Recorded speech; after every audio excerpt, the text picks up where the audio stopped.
uno de los principales secuaces de Skeletor y a la vez uno de los más letales. Un personaje que, al igual que muchos villanos de los Amos del Universo, sufrió varias alteraciones en cuanto a su historia de origen a medida que fue transcurriendo el tiempo y la franquicia se fue expandiendo. En este video estaremos repasando sus primeros orígenes y finalizando con una de las historias más oscuras y maduras de Trap Show. Mi nombre es Diego y sean bienvenidos al canal del Hood. Sin más que decir, empecemos. La historia de este villano inició en aquellos minicómics que acompañaban a una figura de acción. En ellos nos presentaban a Trap Show como un villano que había ingresado a la misma dimensión que Skeletor, pero esto había sido por casualidad. De esta manera aterrizó en el castillo de Grayskull y, aprovechando el poder del castillo, se volvió increíblemente poderoso y estuvo muy cerca de vencer a He-Man.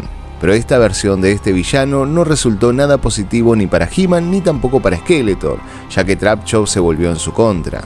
Entonces He-Man y Skeletor se vieron obligados a combinar sus poderes uniendo la espada de poder para derrotarlo. Tiempo después, Skeletor lo tomó como un nuevo sirviente. Más tarde, en la serie de Filmation, Trap Show se convirtió en el amo de las armas de Skeletor. Pero su inteligencia era bastante baja, solo se dedicaba a crear diversos accesorios de destrucción para su amo, y estaba al mismo nivel de Beastman. Que al menos pudiera colocarme este aparato de energía. Estas cosas nunca funcionan bien. En algunas ocasiones atacaba por su propia cuenta y tenía una base de operaciones en las arenas del tiempo. También poseía una mandíbula metálica con la que podía morder casi cualquier cosa y hasta incluso tragarla y digerirla. Luego, en la serie del 2002 nos presentaron un nuevo origen, el cual es muy similar a la historia que les voy a contar hoy y la cual considero que es la mejor hasta el momento. La historia se sitúa antes de que a Adam se le diera el poder de He-Man, antes de que Grayskull contuviese el poder de los ancianos y antes de que Skeletor aterrorizase a toda Eternia buscando el poder definitivo del universo. En esta historia, como otras que pueden encontrar en el canal, un joven Keldor acechaba en las sombras y estaba conformando su ejército para combatir a las fuerzas del bien. Y con el tiempo se ganaría la lealtad y el respeto de las más viles y malvadas criaturas que jamás existieron en Eternia. Pero en el inicio de esta historia aún no se llamaba de esta forma, sino que era conocido como Kronis. Kronis ya no estaba conforme con seguir a Keldor tras su transformación como Skeletor. Le manifestaba a su jefe que sus heridas no se habían detenido en el hueso, que no era el hombre que él antiguamente seguía, ya que se había vuelto irracional e imperfecto. Consideraba que no era el adecuado para liderar. Todo esto enfrente del resto de los secuaces de Skeletor, quienes miraban asombrados cómo Trap Show confrontaba al Señor del Mal. Skeletor, furioso, le pregunta irónicamente quién creía que debía ocupar su lugar. ¿Acaso sería él? La calavera se burlaba de Kronis, creyendo que era un completo estúpido. Pero esto solo encendería aún más las llamas dentro de Kronis, quien le advertiría que no siguiera burlándose de él, o sería lo último que haría. Skeletor seguía confrontando a Kronis y le decía que dudaba de su poder de comprensión sobre la situación que se estaba viviendo fuera de la montaña serpiente. Consideraba que durante el último tiempo que había pasado tras los muros de la montaña lo habían hecho débil y blando. Creía que desde que el maldito muro místico había sido erigido, la mitad oscura de Eternia había estado sumida en el caos total. Las rutas comerciales habían sido cortadas y las provisiones de comida eran escasas. El hemisferio oscuro estaba siendo asolado por la guerra, incluso más que antes. La misma montaña serpiente estaba bajo constantes ataques, pero creía que la actitud de Kronis subestimaba todos aquellos conflictos con sus tontas ideas. Kronis no podía soportar que Skeletor le siguiese hablando así, por lo que lo interrumpe, pero el hechicero redobla la apuesta y lo ataca con su báculo. Lanzándole una poderosa ráfaga de poder, le ordena a sus secuaces que lo apartaran de su vista. Kronis ya no era bienvenido allí. Minutos después, Kronis es arrojado fuera de la montaña y con las pocas fuerzas que poseía, intentó apartarse lo más que pudo de ella. Pero en su interior sabía que Skeletor había cometido su peor error al tratarlo de aquella manera. Pero mientras continuaba su camino hacia el exilio, es atacado sorpresivamente por un grupo de forasteros, quienes lo consideraban un intruso en su territorio. Y por más que Kronis tratara de explicarles quién era, esto no bastaba, así que tuvo que defenderse. Luego de ganarle al líder del grupo que lo había atacado, reclamó el liderazgo de aquellos hombres y también el territorio.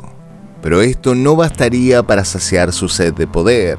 Cronis invadiría poco tiempo después un asentamiento y reduciría a los miembros más importantes, los generales, para tratar de convencer a los soldados que lo siguiesen.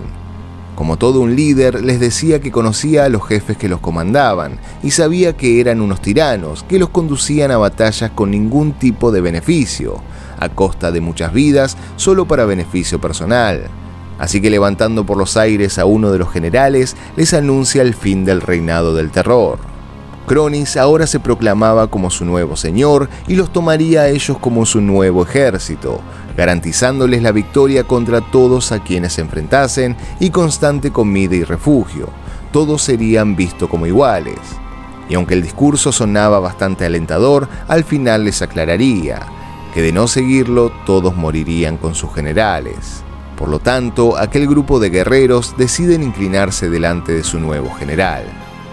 Tiempo después, Cronis avanza sobre otro grupo y vuelve a conquistarlos, eliminando sus miembros de alto rango y quedándose con los soldados. Los convencería de que los tiempos que estaban viviendo eran tiempos salvajes y que era una muy mala decisión permanecer vivo y solo.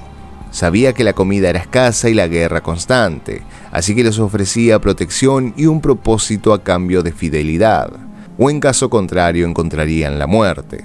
De esta forma, aquel que servía a Skeletor dejó de ser su sombra y pasó a convertirse en un extraordinario líder, de un gran nombre y un gran número de guerreros que defendían sus espaldas. Pero la conquista no se detenía, por lo tanto, aún faltaban más tribus que conquistar. La última conquista fue la tribu de centauros. Cronis sabía que eran grandes guerreros y necesitaba sus habilidades para derrotarlos y luego añadir sus filas a las suyas. El objetivo era reunir un ejército de proporciones épicas, y aquella meta estaba a nada de ser alcanzada. Tiempo después, luego de que el gran Cronis se convirtiera en el gran amo de una parte del hemisferio, sus soldados le preguntaban qué era lo que ahora pretendía. Había mandado a su mayor ejército al mar Rakash, y esto desorientaba a sus hombres, ya que no quedaba nadie en aquella zona para combatir. Nadie quería enfrentarse a ellos. Su ejército se había convertido en uno de los más grandes jamás vistos.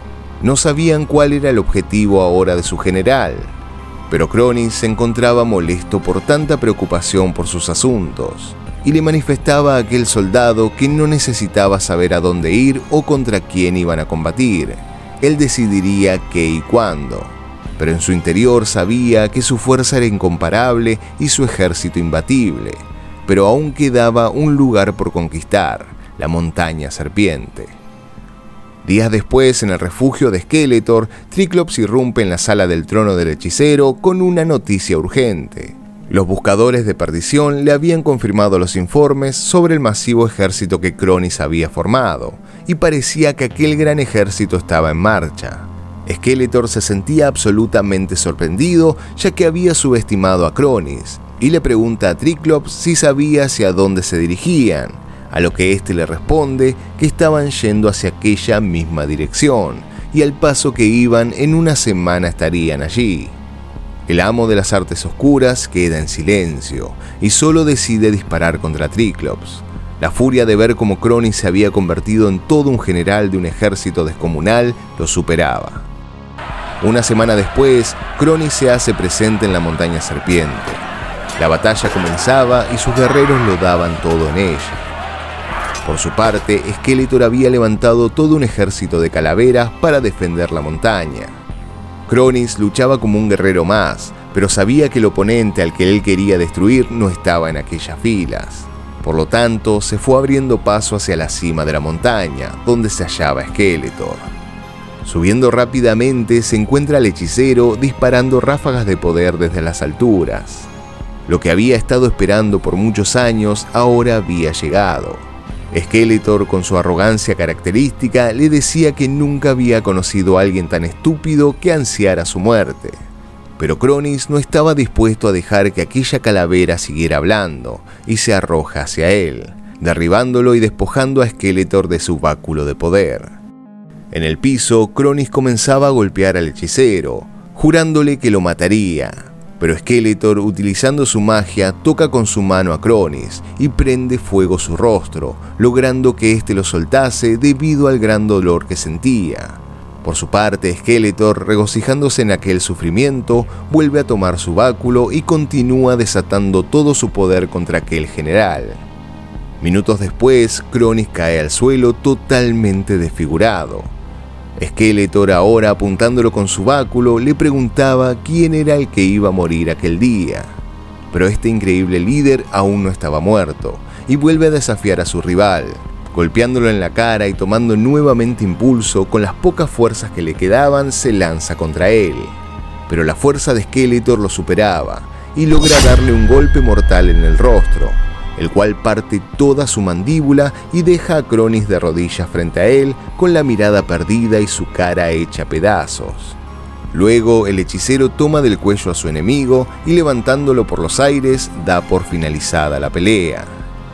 Skeletor le decía a Kronis que aquella osadía solo lo había llevado hacia la muerte, y que su lamentable ejército caería pronto ante sus fuerzas, tan fácilmente como él había caído. Su número había disminuido drásticamente, y muchos se habían retirado, pero algo llamaba la atención de Skeletor antes de matar a Kronis. Este le estaba suplicando piedad. El hechicero le preguntaba qué tanto le asustaba la muerte para suplicar. Kronis, por su parte, con aquel acto había demostrado que era valioso. Skeletor nunca había imaginado que reuniría un ejército de tal magnitud y esto lo había dejado impresionado. Por lo tanto, decide perdonarlo. En ese instante, Triclops se hace presente y le informa a su amo que el ejército de Kronis había sido derrotado. El hechicero arroja a Kronis hacia Triclops y le dice que se encargara de aquella porquería, mientras él se ocupaba de los sobrevivientes. Luego de aquella guerra, en la que Skeletor demostró ser ampliamente poderoso, nacería un nuevo guerrero, que tiempo después integraría al grupo de los secuaces de Skeletor. Evil Lynn sería la primera en mirar a los ojos a aquel que alguna vez había sido conocido como Kronis, y no podía creer cómo él había terminado eligiendo aliarse con Skeletor antes que la muerte. El respeto que tenía por él se había ido. Ella le decía que nunca lo había visto como alguien que suplicara por su vida, y decepcionada se marcha.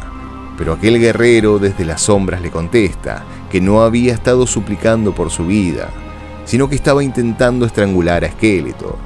Ahora, en cuanto a por qué estaba allí, le diría que había aprendido que debía mantener a sus amigos cercas, pero a sus enemigos aún mucho más. Y por último, le aclararía que a partir de ese momento, Kronis no existía más. A partir de aquel instante, este guerrero sería conocido como Trap Show. Bueno amigos, de esta manera llegamos al final de esta historia, una historia de origen bastante diferente a lo que habíamos conocido anteriormente y que se aleja ampliamente de la original y la serie animada de los 80. En lo personal es una de mis versiones favoritas y que me recuerda bastante a la serie del 2000. Pero ahora me gustaría leer sus opiniones, qué les pareció esta historia de origen y con cuál se quedan ustedes. Si les gustó el video y les gusta específicamente todo el universo de Motu, no se olviden que en el canal hay una lista de reproducción específica de los amos del universo, donde van a encontrar otras historias de origen y algunos cómics como el crossover con los Thundercats. Por mi parte, muchísimas gracias por haber llegado hasta el final y si les gustó el video no se olviden de dejar su like para seguir viendo más contenido como este. Nos vemos en el próximo video. Chao.